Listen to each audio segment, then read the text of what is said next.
Hello everyone, and I'm so sorry for our technical difficulties this afternoon. This is Firefighter Hughes coming to you from Neva Lumison Memorial Library.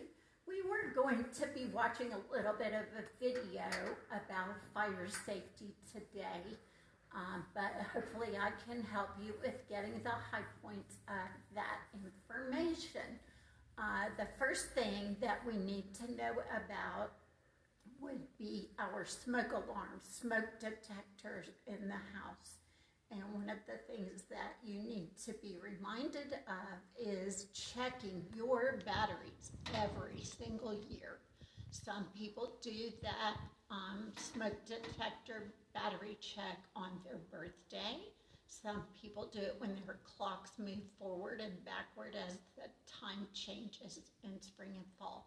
But make sure that you have smoke detectors in your home and make sure that you know where they are. In fact, right now, I can think about in my home, I have a smoke detector outside our bedroom, a smoke detector outside the guest bedrooms in our house, and a smoke detector outside of the kitchen. That would be a bare minimum to have in your home, would be 2 to 3 smoke detectors. We also have one in our basement because we have a lot of machinery there that my husband and I use. So make sure that you have smoke detectors in your home. Children, don't ever use matches or a fire starter of any kind without a grown-up around. They need to be teaching you how to do that, and make sure that you have water, a water bucket available when you are doing that. So that would be another very important thing to do. I'm going to show you a couple of pictures that you might not have seen before of firefighters. And here we have a uniform. Do you know the fact is that when the firefighter puts on that uniform, they are carrying around an extra 50 or 60 pounds. That fabric is called fire retardant, and it keeps them safe in a fire. So there's one thing you should know. You might see around a fire scene someone carrying axes or other sharp tools. Those tools are used to break down doors so that they can rescue you. So if you see a firefighter outside of your window, stay away from the doors in your home. They might be coming to help get you out of there. And then the most important one is to know that your firefighter might look differently on the day when he is coming around to a home where there is a fire. And you might not recognize him.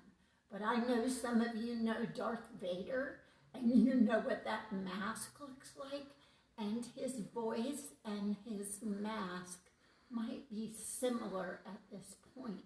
His voice might sound different. His mask will definitely look different, so don't be afraid of him. Know that he is there to get you out safely and to keep you safe. Now, one of the things that you should have gotten this week in your packet, your craft packet, had the ability to make a paper helmet similar to this, but it also has this page in it, and it looks like this. So you would be able to go through your house and count the number of smoke detectors in your home. Has a place for you to complete that. It has a way to remind you to check those batteries each birthday or each time change.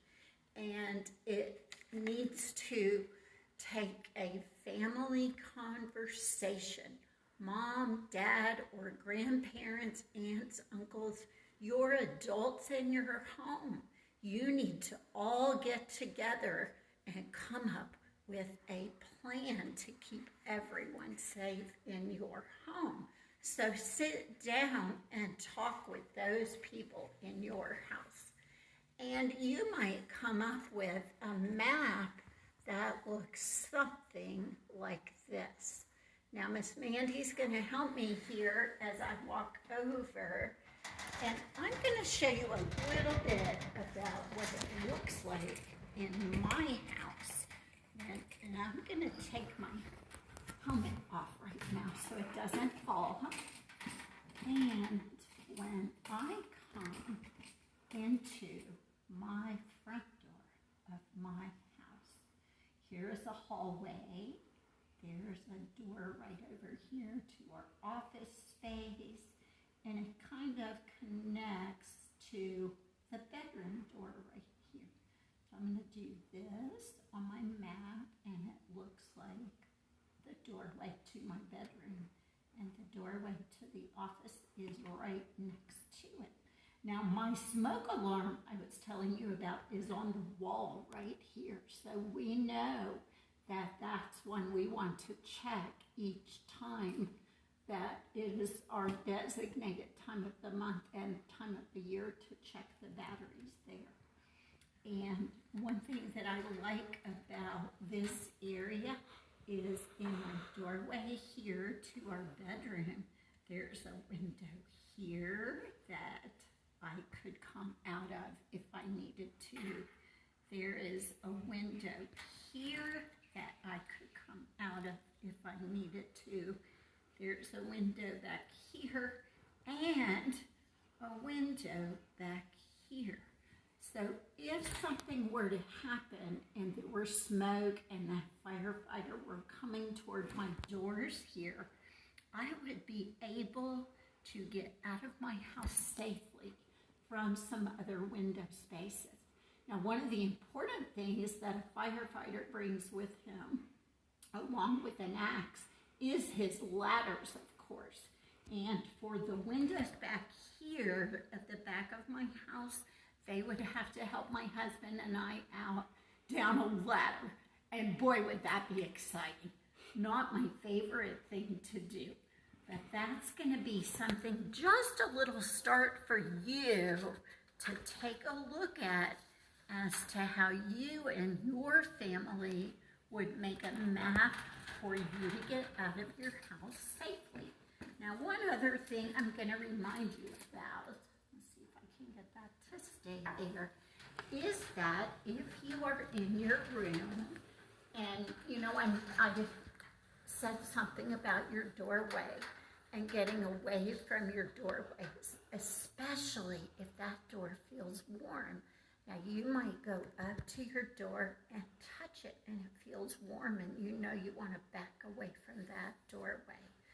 If there's smoke in your house, stay on the floor. You don't want to watch Miss Lynn crawling on the floor today, but you know how to get down and do your army crawl on your elbows and pull yourself on the floor. Do you know why? Because that smoke, if it gets in your lungs and you start breathing it, it's going to make you cough and sneeze, and then you might get mixed up or dizzy and not know exactly where you're trying to go to get safely out of your home. And then the other thing that I would remind you of is don't worry about anything else. Just get you out of the house safely. If you're the first one to get out of your house, go to your neighbor and call that special emergency number that we know we call 911. And they will send those firefighters to your home. They will send emergency personnel, and you will see lots and lots of different colored lights and hear lots of sirens. So don't be afraid about that part either. I do hope, friends, that you've learned a little bit about fire safety today. I hope that you will be able to go to a fire station soon. The reason I wanted you to see a little bit of a video, and you're able to look those up yourself if you have permission to use the internet, would be right now we really don't get to talk to our firefighters unless there's an emergency. So you can always come to our library, and I'm so glad to see you now that you can. We have some of the nonfiction books about firefighters that you are able to check out. And then I still love some of the fiction stories, because even if you're getting a little too old for Clifford the Big Red Dog, I love him anyway, he still teaches you those lessons about how to stay safe. And so the fiction books are just as fun to read, even if you've read them before, even if you've outgrown them. And my after-school friends, I think you would do a wonderful job teaching your younger brothers and sisters about how to do that crawl on the floor and do a stop, drop, and roll. So remember, this is a really good activity for families to work on together.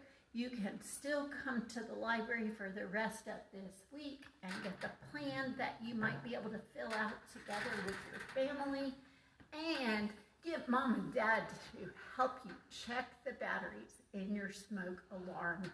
Do it today before you forget. Thank you, and we'll see you again next week. Thank you, Miss Lynn. Also, Stephanie Moran asks, can I come in to renew my library card? Absolutely. You can come into the library and renew your library card between 9:30 and 5 o'clock, Monday through Saturday. Make sure that you have a photo ID, or if it's on your parent's card, make sure your parent or guardian is with you and they have a photo ID.